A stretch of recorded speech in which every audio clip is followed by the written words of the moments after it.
உண்மையான விஷயம் இது. எப்போ பார்த்தாலும் இந்த வாரத்தில் ஒரு 2-3 கோவிலுக்கு நான் கும்பாபிஷேகத்துக்கு போனேன்.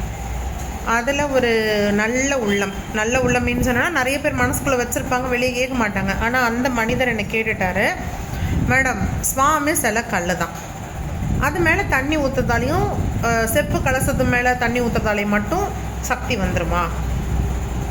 சுவாமி சிலை கல் தான், அந்த தண்ணி ஊற்றுறதுன்னு ஒரு செயல், கும்பாபிஷேகம்னு சொல்கிறீங்க, அதுக்கப்புறம் எப்படி அந்த சக்தி வருது? யாகம் விளக்குறதால சக்தி வந்துடுமா? தண்ணி ஊற்றுறதால சக்தி வந்துடுமா? பஞ்சபூதம் என்ன சொல்லுது? இதெல்லாம் கேட்டார். நல்ல கேள்வி. இந்த கேள்வியெலாம் எனக்கும் நிறைய இருந்துச்சு ஒரு காலத்தில். ஆனால் இப்போ நான் அவர் கொடுக்குற பதில் ஒன்றே தான். அவர்கிட்ட நேரில் பேசிட்டேன். ஆனால் இப்போ நேரில் கொடுக்குற பதில் என்னென்னா,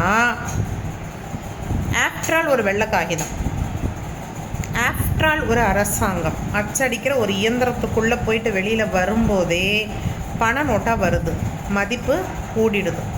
நம்ம படைச்ச கடவுள் சிலையை வைக்கும்போது, அந்த பஞ்சபூதமும் அவர் கூட பேசும்போது சக்தி கிடைக்காம போயிடுமா? அந்த கேள்விக்கான பதில் இதுதான். கொஞ்சம் யோசிச்சு பாருங்கள். வெறும் காகிதம் நோட்டாகும்போது அதை நம்ம செலவு பண்ணுறோம், ஏற்றுக்கிறோம். கள்ள கடவுள்னு சொன்னால் நீங்கள் யாரும் ஏற்றுக்க மாட்டீங்க இல்லையா? யோசிச்சு பாருங்கள். இயற்கையும் இறைவனும் ஒன்று. கேள்வி கேட்கணுங்கிறதுக்காக எதையாவது ஒன்றத்தை கேட்டு வைக்காதீங்க. அது என்கிட்ட கேட்காதீங்க. நான் ஒரு கேள்விக்கே 100 விளக்கம் சொல்லுவேன்.